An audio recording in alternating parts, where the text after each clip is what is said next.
Assalamualaikum warahmatullahi wabarakatuh. Good morning all. Sabahul khair. Kaifa halkum? Semoga semuanya selalu baik-baik ya. Nah, hari ini Ustazah akan melanjutkan materi tentang aritmatika sosial aritmetik. Nah, di sini kalian harus memperhatikan segala kata kuncinya dan bahasa Inggrisnya ya. Oke. Nah, apa sih aritmatika sosial itu?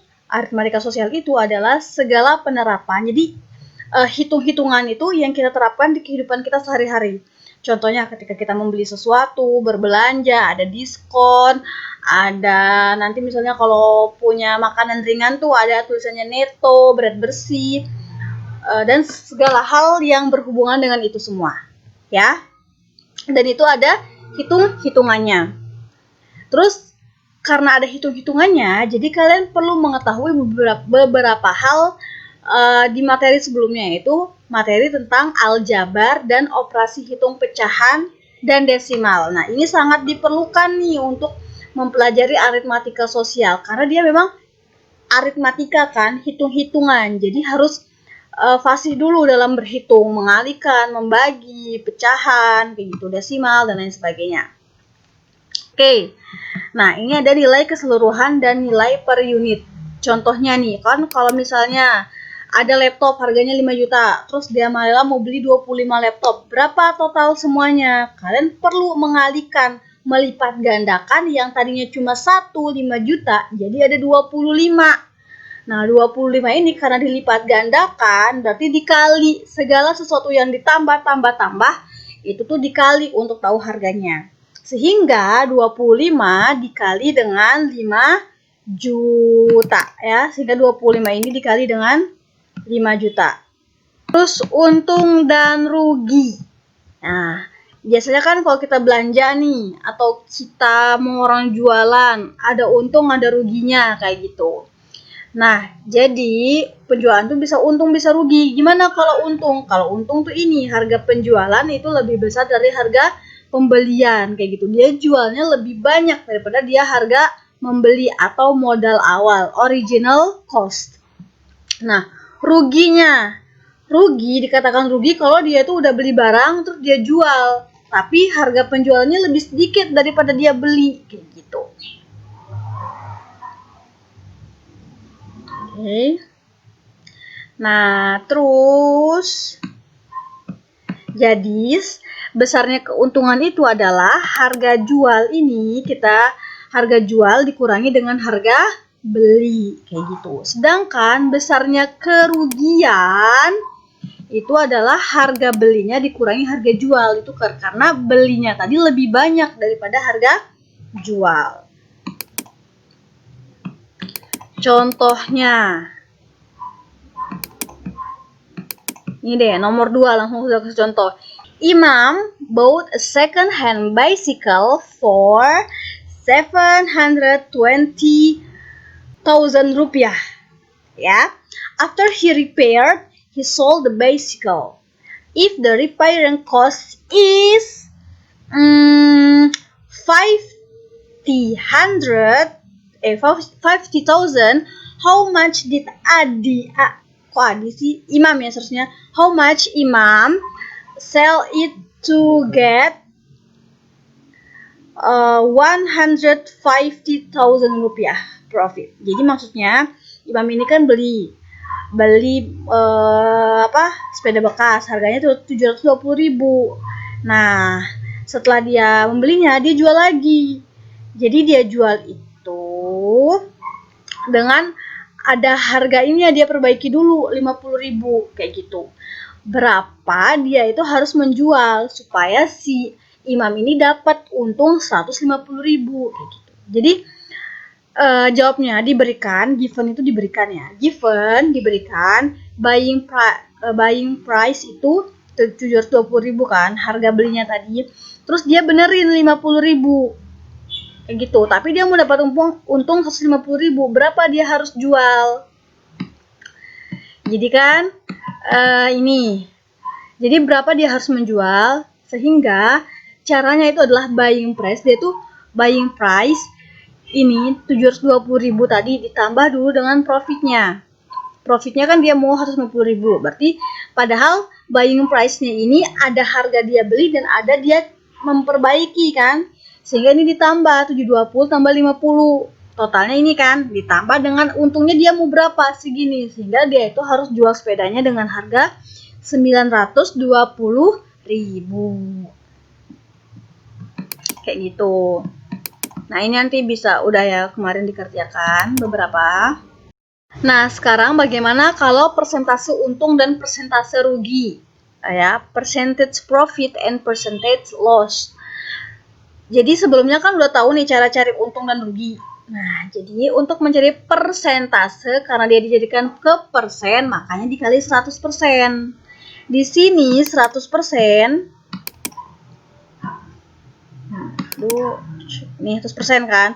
Kenapa dia 100%? Karena dia itu dibandingkan dengan harga pembelian. Ingat, harga pembelian itu selalu 100% ya. Nih. Harga pembelian selalu 100%.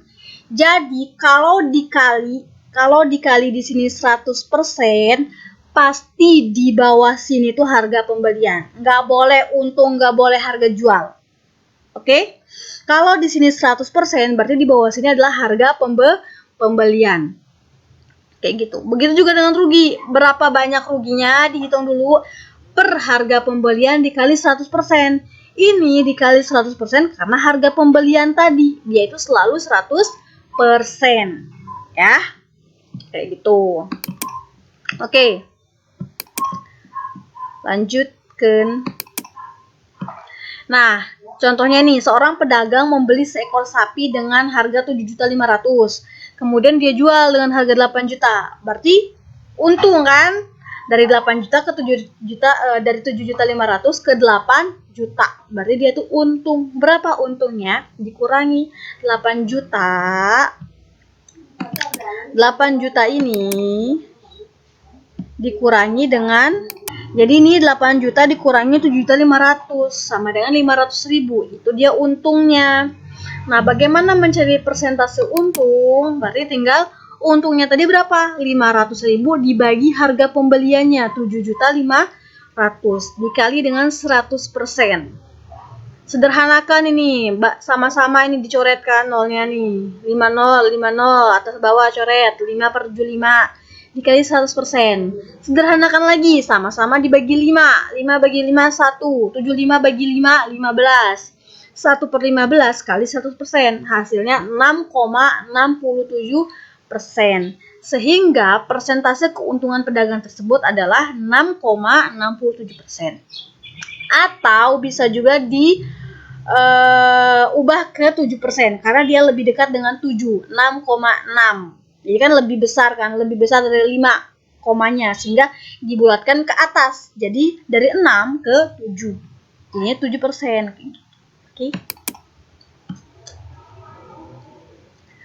Oke. Nah, ini yang tadi ya, perlu diperhatikan nih. Jadi, kalau misalnya nih di soal diketahui harga beli dan persentase untung. Diketahui harga beli dan persentase untung. Beli untung. Ingat, harga beli tadi berapa persentasenya? 100%. Persentase untung. Nah, tahu nih persentase untungnya berapa? Karena persentase untung kan bisa jadi 25, 30, 15, dan lain sebagainya. Karena kita tahu persentase harga beli 100, berarti ini 100 ditambah dengan 100%. Berarti 100 ditambah dengan persentase untung, kayak gitu. Misalnya 20%, berarti 100 tambah 20, 120%. Di sini kenapa 100? Karena pasangannya di sini harga beli ya. Kalau di sini harga beli, berarti di sini selalu 100 di bawahnya. Kalau di sini 100, kalau di sini harga beli, berarti di sini 100. Dibolak-balik aja. Ini harga beli, di sini 100. Di sini harga beli, di sini 100, kayak gitu. Semoga paham ya. Kalau nanti ini cepat-cepat berarti dicoba ulangi-ulangi, perhatikan. Jadi nah, gimana kalau jika diketahui harga beli dan persentase rugi? Berarti karena harga beli selalu 100%. Kita harus tahu berapa persen dia ruginya kan? Nih, dikurangi 100 dikurangi ruginya, persentasenya berapa? Kita tahu. Per 100 pasangannya pasti harga beli. Selalu kayak gitu, atas bawah ini yang begini nih. Ini sama ini selalu berpasangan. Ini persentase harga beli, di sini harga belinya, kayak gitu. Nah, kebalikan nih. Jika diketahui harga jual dan persentase untung, maka harga belinya. Karena diketahui harga jual, ini kan harga jual, ya kan? Karena dia harga jual di sini, berarti di bawah sininya tuh persentase harga jual. Bagaimana cara mencari persentase harga jual? Jadi harga beli kan 100, kan dia untung, ya kan? Berarti ditambah dengan persentase untung. Ini adalah persentase harga jual, oke? Nah, ini tadi adalah dia itu adalah persentase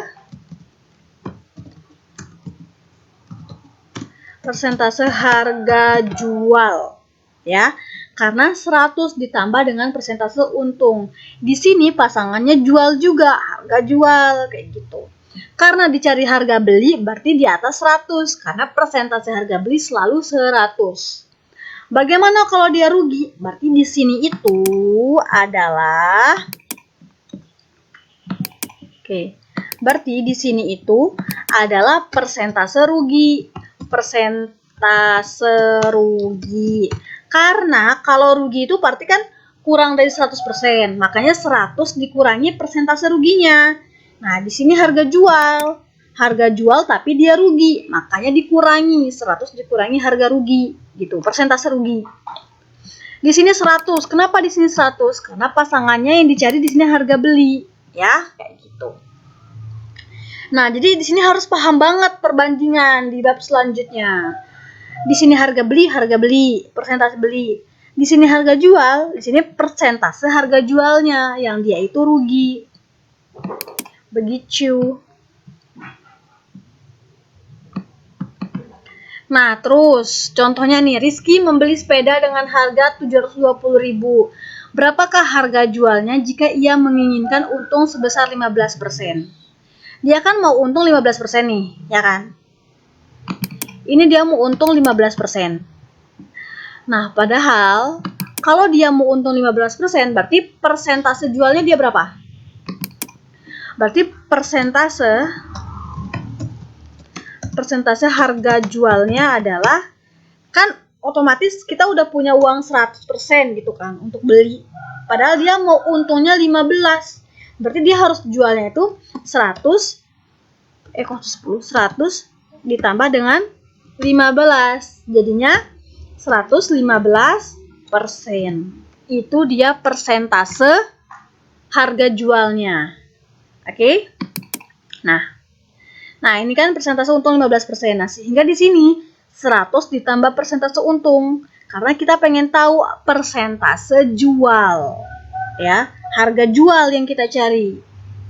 100 ini harga beli karena diketahui dia membeli dengan 720.000 gitu. Berarti 115 per 100. Sederhanakanlah ini, bagi sama-sama dibagi 5. Dikali dengan 720 diperoleh harga jualnya 828.000 kayak gitu. Oke, Ustazah lanjutkan ke diskon, pajak dan lain sebagainya. Nah, jadi perlu diketahui PPh itu adalah pajak penghasilan. Jadi gaji awal dikurangi gaji yang kita terima. Itu dia dipajak.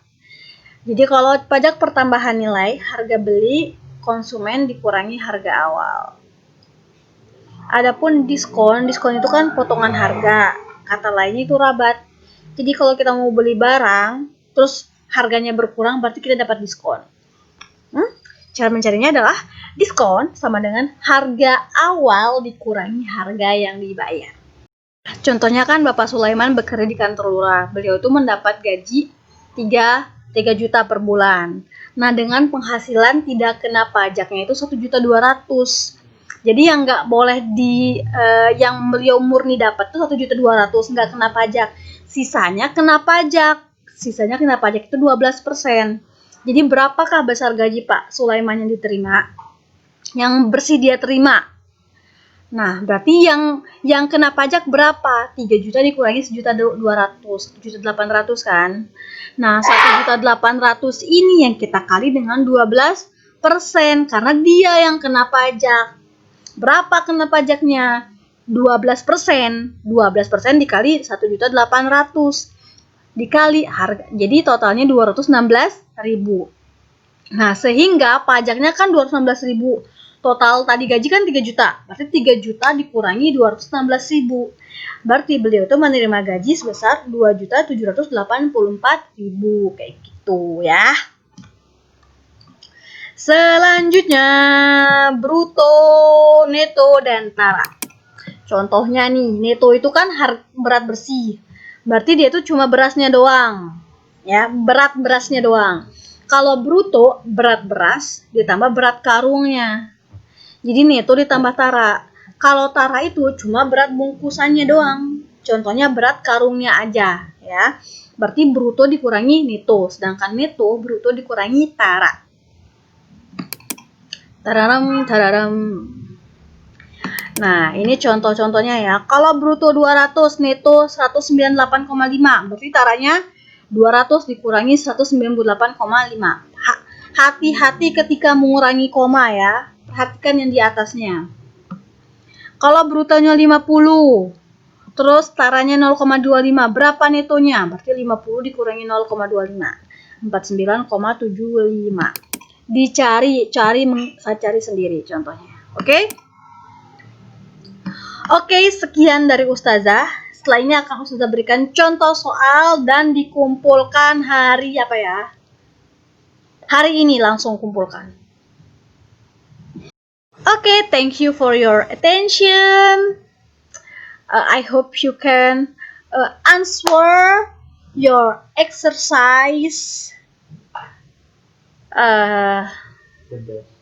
with the best ikhtiar. Ya, assalamualaikum.